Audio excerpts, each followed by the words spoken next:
আজকের বুড়সুঙের রাস্তার অবস্থা টোটালি গাড়ি চলাচল বন্ধ। এখন ডালাইয়ের গাড়ি ঢুকতেছে দিদিয়া, এখন টোটালি গাড়ি চলাচল বন্ধ। এখন যদি আমার ভিডিওটা কুমিল্লার মানুষ কেউ দেখতে পান, অবশ্যই লাইক কমেন্ট শেয়ার করে পাশে থাকবেন এবং কি শেয়ারের মাধ্যমে সবাইকে জানিয়ে দেবেন যেন বুড়সুঙের যে বুড়সুং টু বানপাড়া বা ওই দিক দিয়ে যে চানলা চান্দিনা যত দিকে যাক যেন এই রাস্তা ব্যবহার না করে, যেন বিপরীত রাস্তা ব্যবহার করে।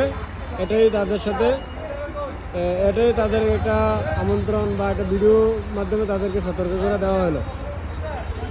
তো বর্তমানে বুড়িচুঙের রাস্তার কাজ চলমান, আশা করি সপ্তাহখানেকের মধ্যে বুড়িচুঙের যে বাজারের যে পুরা যে ডালাইয়ের রাস্তা কাজ চলতেছে আপাতত শেষ হয়ে যাবে। তো যারা এদিক দিয়ে বেশি চলাচল করেন তারা বিপরীত রাস্তা খুঁজে বের করেন এবং কি এই রাস্তা দিয়ে চলাচল না করার আমন্ত্রণ রইল।